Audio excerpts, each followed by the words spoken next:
All right, yeah. So I finished my murder burger and my extra large chocolate shake and my cheese poppers. I ordered 9 cheese poppers with ranch, a murder burger, and a giant extra large chocolate shake. Feeling pretty good. Feeling pretty damn good, man. Anyhow, so this is for entertainment purposes only. Um, any and everything I could say, or any and everything I say could be wrong. So, do your own research, come to your own conclusions. I wanted to kind of speculate. I wanted to go into this. We're gonna change direction again, and I want to talk about the metaphysical kind of etheric elements of the event that I'm storyboarding. And so if you're familiar with the story, the event itself that I've tried storyboarding on this channel, it'll help make sense of where I'm going, because I can't explain all of that as an introduction to what I'm just gonna go right into it. So the event is I've got a series of videos on the event, the pre-event and the post-event. So this particular video here is just me kind of speculating on the kind of metaphysical aspects of the event, that involve witchcraft that involves witchcraft, demon possession, and like a satanic cult, basically, of a witch coven, satanic cult. It's actually like a death cult, and how they are, they have a limited understanding of magic, and I wanted to go into that. So first, based off of my experience with this event, I wanted to say that, like, to people like this, magic isn't what they think it is. And when I talk about magic, when I talk about how there is real magic, first of all, what these people are doing is not real magic. And but see, magic is also just a word. So to a person who is involved in a satanic witch coven, their perception of magic is different than someone who rejects Satanism, Luciferianism, the beast system, Illuminati philosophies and stuff. See, because what part of the storyboard that I feel I'm failing in really getting across is, and where people, I really don't think really truly understand what I mean. These people are Illuminati enthusiasts. So whereas I would assume you, the viewer, are against the principles of the Illuminati, whether you believe the Illuminati is real or not, you have an understanding of what the Illuminati is, whether you believe it's real or not, and you reject the principles of the Illuminati. What I think I'm failing to convey, I'm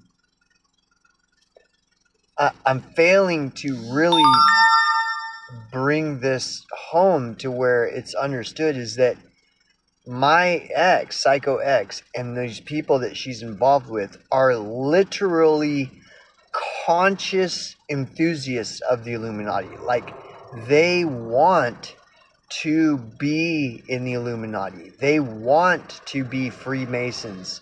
They celebrate Freemasonry and the principles of the Illuminati, and they strive um, to ascend in the levels of Freemasonry, and on a conscious level. And see, this is what people don't understand. I don't think that the majority of people who are familiar with my story understand that this is literally what they are about. And I've tried to illustrate this by, for example, talking about how my Psycho X, not only were all of her Facebook friends self-proclaimed witches, like self-proclaimed evil witches, okay? She was Facebook friends with them, and they would celebrate like witchery. And even in public, when you see them out in public, their fingernails are painted black. Their black mascara or whatever, just like they were very proud of being witches, right? And they used the fine line of between Wicca and a witch. Wicca is all about like do no harm and blessed be. That's the rule of 3 in Wicca, is do no harm. A witch, on the other hand, thrives off of inflicting harm onto innocents. The more innocent, the more they thrive on inflicting pain on inflicting harm on that innocent. That's the difference, the fine line between a Wiccan and a witch. And so a witch can paint their fingernails black and to where they're telling everyone that they're involved in this, but they in public they're a fine line. Like, most people would assume they're not evil. They're just some into that Wicca stuff where, do no harm and blessed be, so people don't think anything of it. This is how like real witches, people that are truly into like Satanist witchcraft, they move in the shadows. They move beyond that line. Wicca is a way for a witch, a satanic witch, to navigate in the world and not be identified as like a satanic witch, even though they do everything, like their whole appearance celebrates, because there isn't much difference, like I said, most people just assume, oh, that's just some person who's into Wicca, that harmless thing Wicca, which there are people that are just into Wicca, and it's harmless, and they actually do try to uphold the rule of 3 of do no harm and blessed be, which is there are people. Now, do I advocate for Wicca? No. Do I oppose Wicca? No. I'm not endorsing nor opposing Wicca. I'm just saying there's a difference between Wicca and a coven that pursues the black arts, openly pursues the black arts, literally, where they want to be a 33-degree Mason and higher. They celebrate the principles of the Illuminati, and they want in the club. And they'll do fucked up shit to gain acceptance into this club. That is the person and people I'm talking about when I'm referring to my Psycho X and the people she's involved with, okay? So their perception of magic is very different than mine. And again, magic is just a word, right? It's just a word. It may not be we're just going to roll with this word magic for now. So, like one time I said, one time in a video I talked about how there is real magic, okay? And somebody said, well, how can you claim that you you say this and then you contradict yourself by saying that there is real magic. So again, magic is a word. It's a word. But so I wanted to go into what these people practice, what these practitioners practice, and how what they're practicing isn't magic.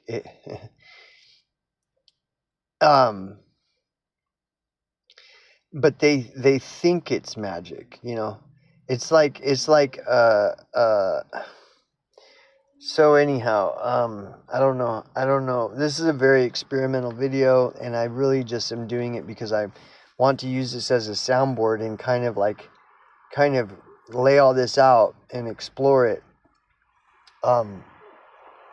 So during the event, like at the peak of the event, okay, I was sitting outside the RV that me and my psycho lived in, and she had been gone for a few days.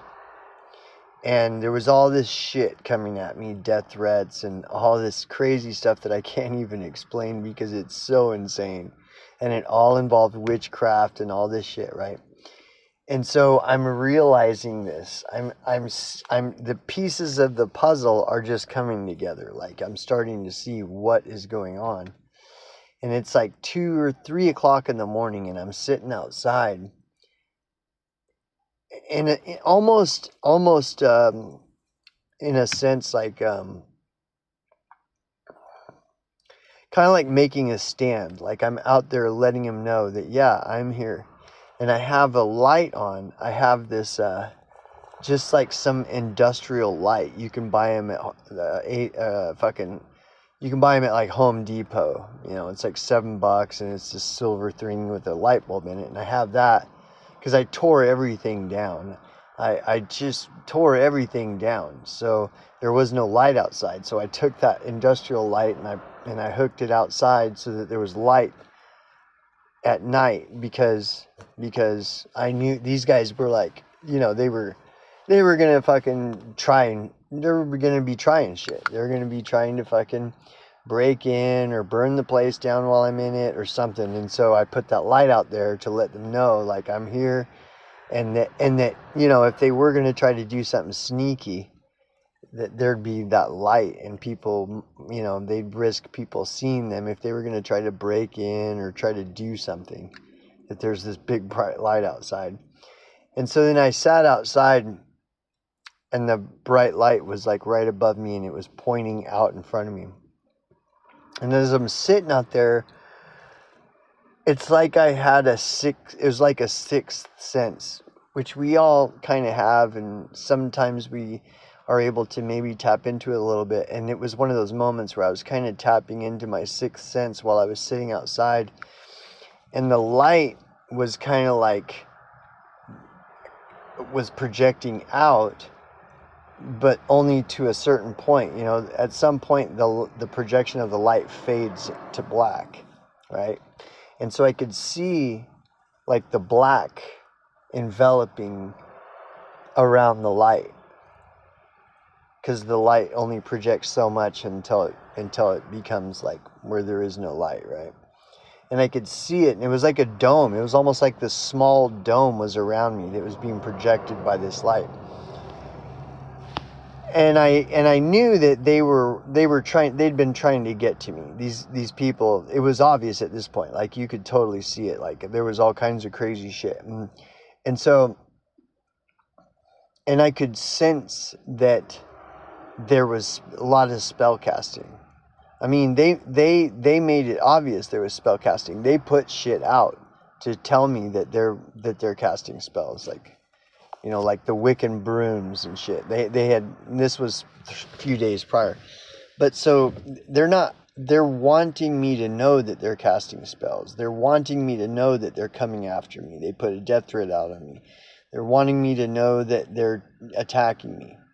They're wanting me to know this, but yet I can't prove it because, what does some witchcraft, Wiccan brooms hanging up mean? It's just some, woo-woo bullshit. So it isn't like it's going to prove anything, right? And a veiled death threat can never be proven. So what can I do if a veiled death threat is um, put out on me? It's a veiled death threat. Veiled death threats are designed so that they can't be proven as death threats, even though they can very easily be interpreted as a death threat, because that's exactly what it is. But because it's veiled, you take that, even if it's a recording, you take it to the police, they're going to say, well, there's nothing we can do with this. This doesn't prove anything. This could just be a coincidence, right? So that's why they call it veiled death threats. Anytime you see, 9 times out of 10, when you see a death threat in a movie, even though you as watching the movie know it's a death threat, it's always portrayed as a veiled death threat in the movie, because veiled death threats are the most common death threats, because it can't get traced back to any person. You can't prove someone's guilty because they never outright said the death threat. They said it in coded language. And when it's coded language, it's subject to many different interpretations. Whereas if someone said, hey man, this phone call is a death threat, I'm going to kill you. Well, that's not veiled. Then you can use that in court. But with a veiled death threat, you can't use it in court unless the person dies. Then when the person's dead, then you present the veiled death threat, then it can be used in court. But until then, it can't. See, and these people, they know all this. They have a very thorough understanding of this, because this is their life. They're all about. It's a death cult. This is what I'm talking about. So they understand veiled death threats more than your average person does. They understand the effectiveness of all these things. So I'm sitting outside and I'm looking at this dome that this light is projecting, like this dome, and my sixth sense can not only sense and even feel these entities just beyond the dome light. My sixth sense can actually see them trying to penetrate the light, and they're circling around the lighted dome. And so but see, because I understand that there's a possibility that this is an overactive imagination, I just sit with it and watch it, understanding that this could just be an overactive imagination. And whether it is or it isn't, it doesn't really matter. And that's the state of mind I was in.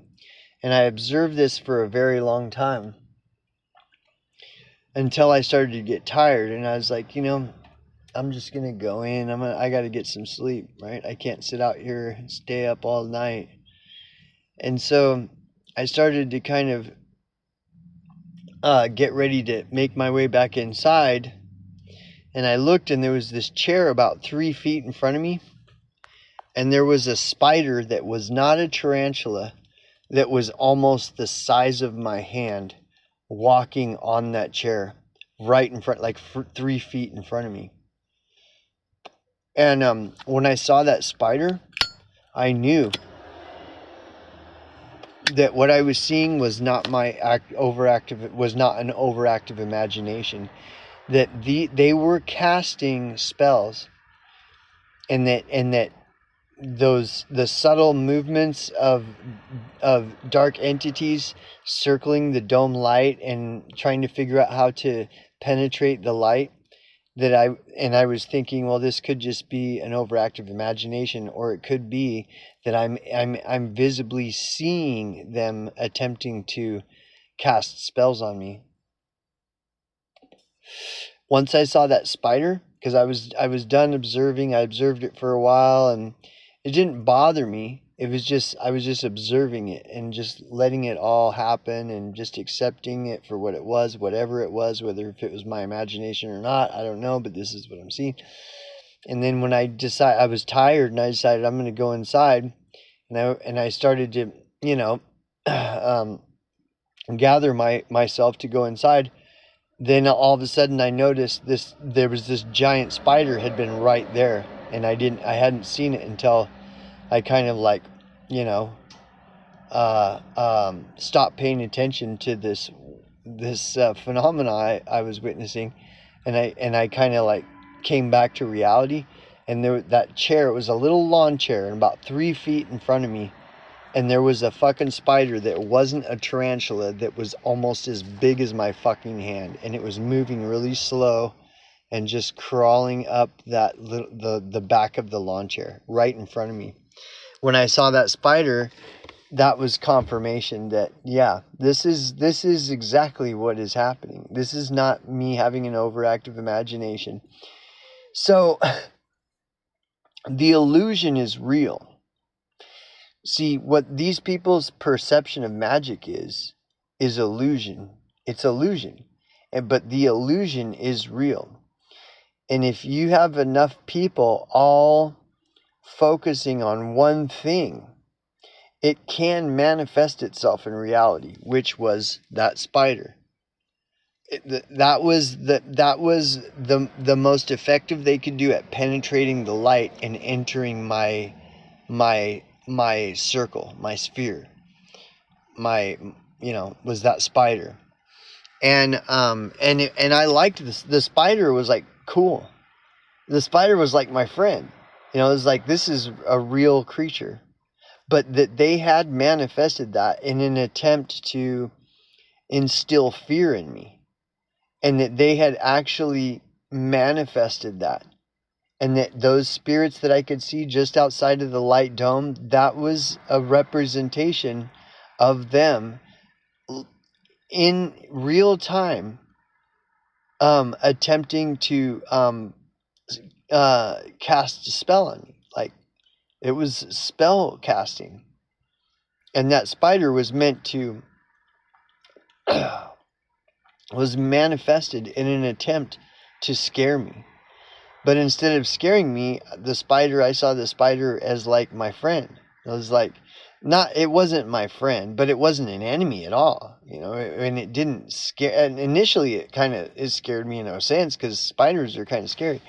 But when I saw it, I was like, wow, and it was like kind of cool to see that magic in a sense is real. But see, the magic that they're practicing is it's an illusory magic. It's not, like I said, the illusion is real. The illusion is more real to them than it is on the person that they're casting the spell on. They get their power from the illusion, from the falsehood, from the delusion, from the illusion is where they get their power. Whereas real magic is not an illusion. Real magic is not an illusion. And so when they manifested that spider, in a sense it was my friend, because it wasn't a threat to me at all. It was their assumption that by manifesting that it would instill fear in me. But it didn't. But I could still at the same time acknowledge this reality was really going on. So they can do these things, but it just depends on if the person, if the target that they're targeting allows the fear to enter them. Anyways, I gotta go. My laundry's almost done.